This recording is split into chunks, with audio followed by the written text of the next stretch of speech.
Eu sou Paulo Gomes, servo do Senhor, e estou nesse instante aqui fazendo um trabalho que é o encontro de casais, uma necessidade urgente. Meus queridos, neste momento em que estamos em pandemia, muitos casais têm se divorciado, muitos casais têm se afastado.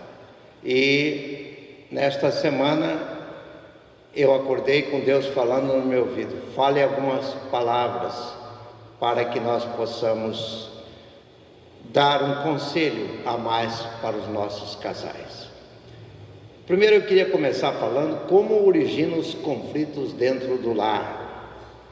Meus queridos, os problemas surgem quando as pessoas tentam transformar o comportamento dos outros.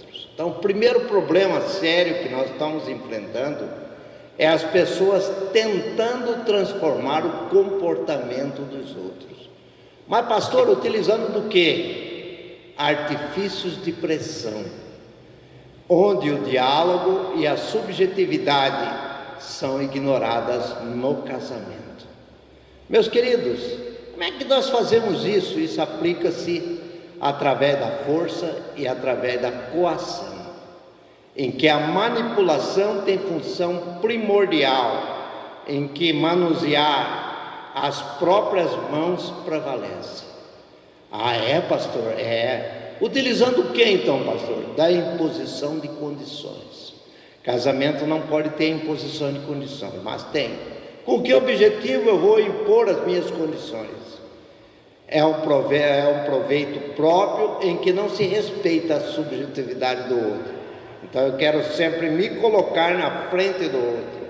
Quais são as dimensões dessas individualidades que o senhor está falando, pastor?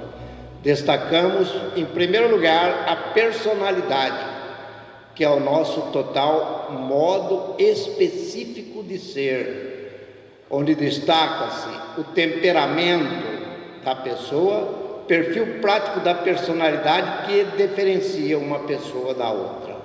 Então vejamos que o temperamento é uma das coisas que vem de família para família, de gerações e gerações. Ela é hereditária, portanto o resultado é sempre desastroso, causando conflitos. E quando não se tem conhecimento do desenvolvimento humano, como a maioria não tem quando casa, e tanto natural como espiritual, e se envereda numa postura de transformar a outra pessoa, principalmente por pressão e manipulação. Ah, ele bebe, então vamos tirar ele do bar. Ah, ele tem vícios, ele usa droga. Ah, então vamos acabar com a droga que ele usa. Então, quanto mais pressão nós fazemos, mais problema nós vamos ter no nosso casamento. A mais elevada postura no relacionamento é o que nós vamos começar a falar aqui agora. Gálatas capítulo 5, versículo 18 a 21 diz: não vos embriagueis com vinho, no qual há dissolução, mas enchei-vos do Espírito, falando entre vós com salmos, entoando e louvando de coração ao Senhor com hinos e cânticos espirituais. Meus queridos, dando sempre graças por tudo a nosso Deus e Pai, em nome do nosso Senhor Jesus Cristo. Sujeitai-vos uns aos outros no temor de Cristo. Então aqui Gálatas está nos explicando o princípio básico que deve nortear o nosso casamento. E o apóstolo Paulo descreveu princípios para relacionamentos adequados. E ele vem falando que, se observados, abrir-se-á espaço para a harmonia e a ausência de conflitos, que é muito difícil, mas pelo menos menos conflitos.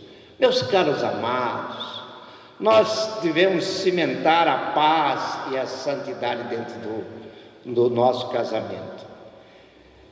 Elementos indispensáveis para a comunhão com o próximo e com Deus. Se nós fizermos isso, cimentarmos essa paz e essa santidade, começamos a entender o casamento. Destaca-se a entrega que se deve fazer a Cristo diariamente. Ah, é, pastor, por que eu tenho que entregar a Cristo diariamente o meu casamento?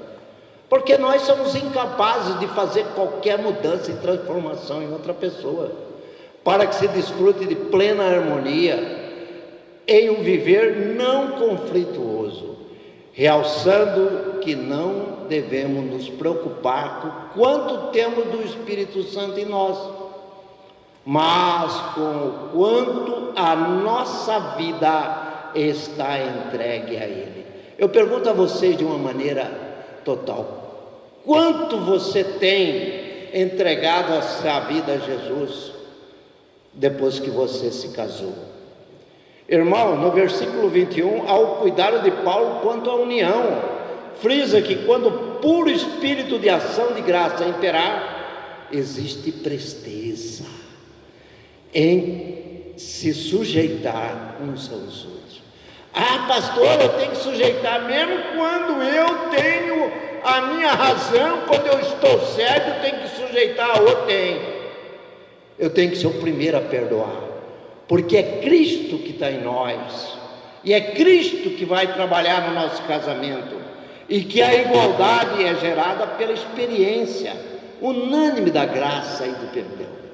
Se você não perdoar, não há casamento que resiste. Então eu quero aqui chamar a atenção, nós estamos falando de princípios básicos, sendo esta a base para a submissão mútua. Ah, não tem essa, minha mulher tem que me submeter 24, não, a submissão é mútua. Ressalta que apreço mútuo não significa sujeição mole e serviu à agressividade dos outros. Não tem nada disso. Se a pessoa é agressiva com você, mas é a implicação na prática de uma postura forte e prudente. Tem que ter uma postura prudente, uma postura forte, de respeito para si mesmo e pelos outros. Primeiro você tem que ter essa postura com você quando as pessoas te agridem, quando a tua esposa te agride, quando teus filhos te agridem. Irmãos, o autoritarismo e a independência de espírito acaba desequilibrando a união. Presta atenção nessa palavra que é chave. A alegre sujeição mútua entre as pessoas não é sujeição porque ela quer que você é o cabeça da família, não. Ela tem que se sujeitar porque Jesus se sujeitou, a igreja se sujeita a Jesus e ela se sujeita a uma direção do marido. É a mais elevada veneração. A cabeça do corpo da igreja é Cristo, e a cabeça, tal referência, mantém a família em paz, e é que nisso está a sua maior força. Meus queridos, nessa direção, a submissão de uns aos outros em Cristo é um princípio espiritual universal para os casamentos duradouros. Ah, pastor, mas eu não consigo submeter a minha esposa. É problema seu. Ah, eu não consigo submeter a minha mulher. É problema seu, porque você não buscou a Cristo, porque você não se humilhou, porque você não perdoou. A esposa deve submeter-se, ceder por amor, não por pressão, não porque você acha que você é mais homem do que tudo, não. Ela submete por amor, ante a direção do marido, a responsabilidade do marido no casamento. Então ela deve sim ver essa direção que Deus deu para o seu marido. Meus queridos, eu estou ainda aqui falando do exercício da liderança da família. Mas onde está isso, pastor? Em Efésios 5:22 nos fala: o lar cristão, as mulheres sejam submissas ao seu próprio marido, como ao Senhor. O marido deve submeter-se à necessidade da mulher em atitudes do quê? De amor, do quê?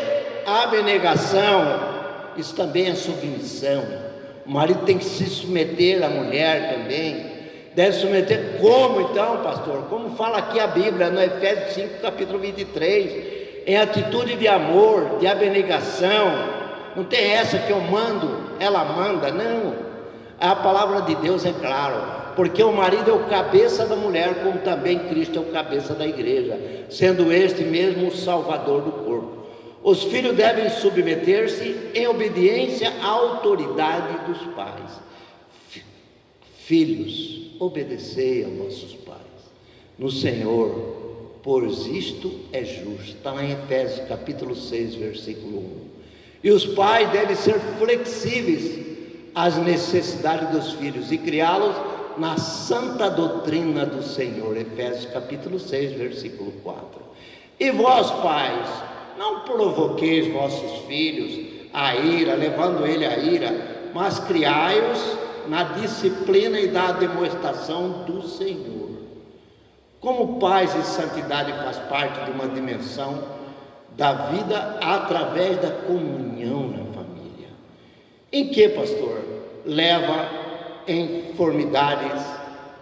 uniformidades das opiniões. Então veja bem, é Jesus que leva você a ter uma opinião, porque a sua opinião é forte, o seu ego é forte, nosso ego, meu ego é muito forte.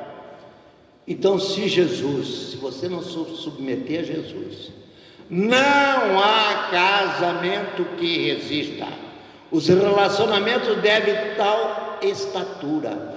A origem do mal que arruina a vivência das pessoas está praticamente no relacionamento. Responsabilidade de instruir e mediar, a responsabilidade que apacenta, do guardião do rebanho, a orientação para um viver harmonioso e, quando houver conflitos, mediar a situação. Quem é que tem que mediar a conflito lá dentro do lar? É o marido. Quem é que tem que mediar o conflito na igreja? É o pastor, é o ancião, é o padre. E quando houver conflito, mediar a situação para que haja no seio da igreja a paz e a santidade que garanta a perfeita comunhão. Ah, é, pastor? É. Destacamos que o aconselhamento abrange da criança ao ancião. Não pensa você que o ancião não precisa de um aconselhamento. Precisa sim. Aí está a importância dos encontros que deve-se ter dentro de cada igreja. É um serviço dificultoso o aconselhamento, é um serviço desgastante o aconselhamento, porém de muito relevo, o que notifica a expressão do profeta Malaquias, no capítulo 2, versículo 7, é dizer: porque os lábios do sacerdote guardarão a ciência, e da sua boca buscarão a lei, porque ele é o anjo do Senhor dos exércitos.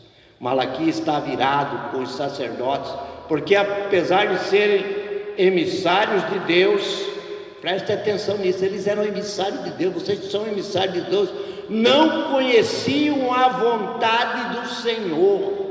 Olha que coisa, os sacerdotes daquela época não conheciam ainda a vontade do Senhor. Esta negligência fez com que levasse o povo de Deus a se desviar, e essa negligência está levando o povo de Deus na pandemia a se desviar da igreja, a se desviar do casamento e a se desviar de um posicionamento indesculpável neste momento. Indesculpável. Ah, mas pastor, eu não estou fazendo encontro de casais, eu não estou fazendo encontro de noivos. Meus queridos, como é que você está casando sem ter aí um aconselhamento pastoral? Os pastores e líderes do povo do Senhor devem obrigatoriamente conhecer a palavra de Deus e colocar isso em conselho para os mopedes. O que a palavra de Deus diz? O que a palavra de Deus significa? Como a palavra de Deus se aplica à vida diária durante o casamento? Meus queridos, os lábios do obreiro não devem deter informações, mas guardá-la para o rebanho que o povo se interessa, em conhecer a vontade de Deus. É necessário que o obreiro, principalmente o apacentador, tenha um conhecimento dos princípios bíblicos que norteiam o casamento, que dão norte na jornada cristã, de noções do desenvolvimento humano, onde a personalidade do temperamento da pessoa se evidencia que é no casamento. Então, meus queridos, os encontros não podem parar. Nós temos que estar aconselhando, sim, da genuína conversão, responsável pela cimentação das relações, e não o monólogo disfarçado de diálogo que se apresenta nos casamentos na pandemia, que anicula o relacionamento do requisito adequado para a construção de relacionamentos saudáveis e afetivos, dirigidos por doutrinas bíblicas.